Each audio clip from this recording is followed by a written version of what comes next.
Olá pessoal, eu sou o professor Michel Corsi e estamos aqui para mais um bate-papo de Física Básica. Nosso tema de hoje continua sendo leis de Newton.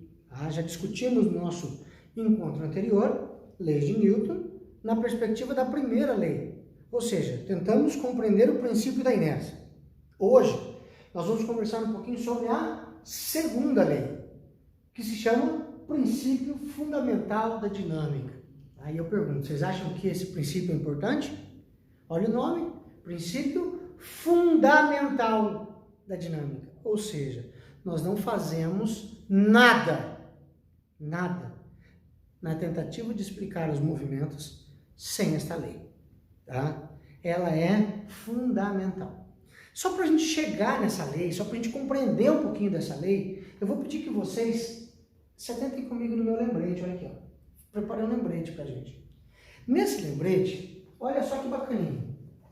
Eu tenho um corpo, com uma determinada massa M, e aí alguém puxa esse corpo para a direita, com uma força de 10 newtons. E um outro alguém puxa esse corpo para a esquerda, com uma força também de 10 newtons. Ou seja, a força por um lado é exatamente idêntica à força para o outro lado. Se isso acontece, quando isso acontece, nós dizemos, importante isso, que esta força e esta força podem se anular. Ou seja, se as forças podem se anular, eu tenho que a força resultante que atua sobre este corpo vale zero. E se esta força resultante vale zero, este corpo está no estado de equilíbrio. Ou este corpo está em repouso, ou este corpo está em movimento retilíneo e uniforme. M, R, U. E aqui, repouso. É isso aí. Foi isso que nós discutimos na semana passada, ou no encontro passado, ou na aula passada, como vocês preferiram. A ideia é que na aula anterior que você assistiu minha, foi isso que você viu. E isso aqui era chamado de inércia. Sempre que as forças que atuam sobre o corpo se anulam, a soma de todas elas dá zero, o corpo está no estado de inércia. Agora, eu quero que você imagine comigo o seguinte: se esta força resultante era zero, quanto valia a aceleração aqui? Zero. Lembra que eu escrevi isso no quadro para vocês? Se a força resultante é zero, a aceleração vale zero. Agora, olha esse sistema aqui. Eu tenho a superfície, o meu corpinho, dotado de uma massa M qualquer. Vou escrever aqui dentro, uma massa M. E aí, para a direita agora, nós temos uma força de 15 newtons. Para a esquerda agora, nós temos uma força de 10 newtons. A minha pergunta é, elas se anulam agora, gente? Não, né? Eu tenho 15 para lá e 10 para cá. Ou seja, 10 que está para lá, seria mais ou menos isso aqui, ó. Só para a gente ter uma ideia. Aqui eu tenho um tamanho igual aqui, seria esse cara aqui, ó. Então, este pedaço aqui anula esse aqui. Só que nos sobrou um pouquinho aqui. Isso que sobrou é a força resultante. Então, neste caso, a minha força resultante, gente, ela seria 15 menos 10. Força resultante igual a 5 newtons. Veja, se a força resultante for zero, a aceleração é zero. E se a força resultante não for zero? É aí que começa o princípio fundamental da dinâmica. Então, toda vez, sem exceção, que a minha força resultante for diferente de zero, toda vez, sem exceção, Vou até colocar aqui, porque isso aqui é importante. Ó. Surgirá no corpo uma aceleração. Aparecerá no corpo uma aceleração. Então agora eu vou ter uma aceleração que também será diferente de zero. E a aceleração significa o quê para mim? Ela pode significar duas coisas, tá? Na interpretação. Na teoria, uma coisa só. A aceleração mede a variação da velocidade no intervalo de tempo. É isso que a gente precisa lembrar, tá? Então, vou tentar aqui do ladinho, tá? Dizer para vocês o seguinte: esta aceleração que surge, ó, esta aceleração que aparece no corpo é uma grandeza vetorial. Então, vou colocar uma setinha em cima de vetor, tá? Ela vai depender do valor desta força resultante. Quer dizer, se a força resultante for muito grande, a aceleração será muito grande. Se a força resultante for muito pequena, a aceleração será muito pequena. Ou seja, a aceleração, ela é diretamente proporcional à força resultante. E ela tem o mesmo sentido da força resultante. Então, neste caso aqui, ó, se aqui fosse 10, esse pedacinho aqui, ó, 10. Este pedacinho aqui se anularia com este pedaço aqui. Sobraria quem? Sobraria 5 aqui, ó, que é esse 5. Apontando para onde? Para a direita. Logo, a minha aceleração apontaria para onde? Para a direita. Então, eu desenharia ela aqui, ó, apontando para o mesmo lado da força resultante. Sempre. Tá? Agora, eu vou tentar analisar com você uma outra coisa.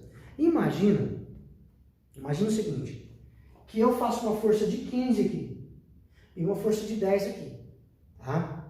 Então, sobraram 5. Beleza. Só que a massa desse corpo é de 1 kg. É um corpinho de nada. Agora imagine que a massa desse corpo é de 100 kg. Só sobrou 5, mesmo 5 newtons. Você acha que com 5 newtons eu vou conseguir acelerar mais ou menos o corpo de 100 kg? Lembra do exemplo do carrinho do supermercado que eu dei? Carrinho vazio e carrinho cheio. E eu faço a mesma força para empurrar os dois. Qual dos dois acelera mais? O vazio. Por quê? Porque é mais fácil, tem menos inércia. Lembra? Então, gente, a aceleração, ela depende diretamente da força. Só que ela depende inversamente da massa. Se a massa for grande, o corpo acelera menos. Se a massa for pequena, o corpo acelera mais. E aqui, então, eu vou colocar exatamente a massa. Então, se a minha força resultante for diferente de zero, surge no corpo uma aceleração. Beleza? Entendi. Essa aceleração é diretamente proporcional à força e inversamente proporcional à massa. E aí, é nesse momento que nós fazemos o quê? Que nós pegamos essa massa, mudamos ela para o lado de cá, e essa força aqui, toma cuidado, porque é aqui que a maior parte dos alunos que eu conheço erra. Isso aqui não é uma força. Não é uma força. Isso aqui é a força resultante. E força resultante é a soma vetorial de todas as forças que atuam no sistema. Vejam que aqui eu somei, ó. 15 mais 10 deu 5. Porque um vetor está para um lado e um vetor está para o outro. Com o resultado é que eu calculei a aceleração. Ou seja, a minha aceleração, ela não depende da força que atua no corpo, mas ela depende da força resultante no corpo. tá bom? E aí, quando eu pego essa massa que está dividindo a força resultante e passo ela para o outro lado multiplicando, eu fico com isso aqui, ó, massa vezes aceleração. E isso aqui vai ser igual a quem? A minha força resultante. Tá? Perfeito, vou até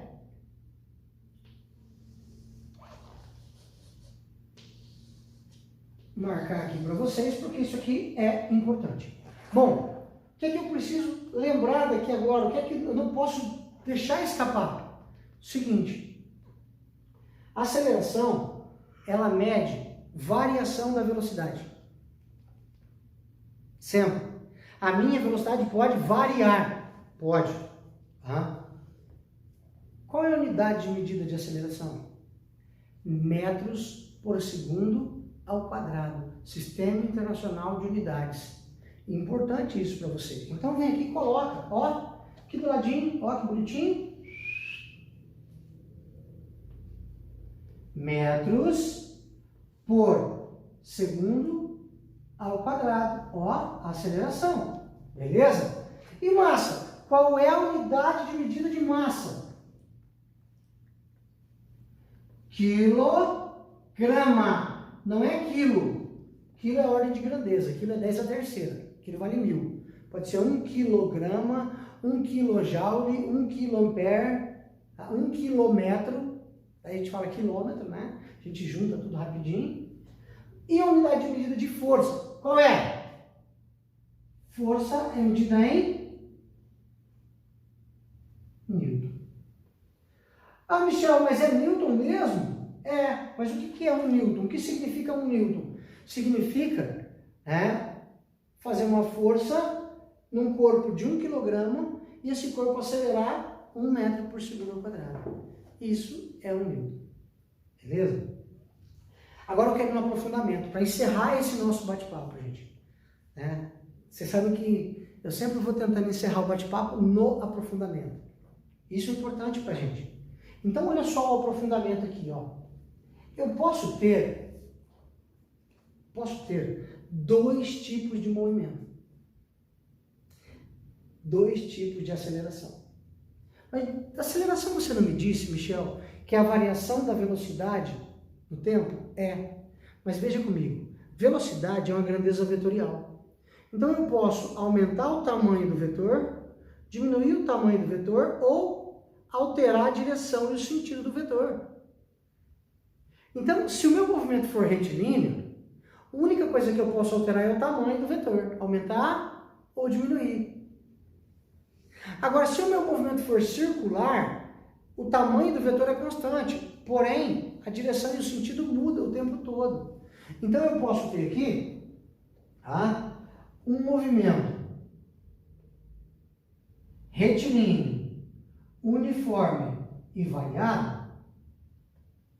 Esta aceleração é chamada de aceleração tangencial e ela é calculada como sendo ΔV sobre o ΔT, que é aquilo que você está acostumado desde o maternal 2, desde criança.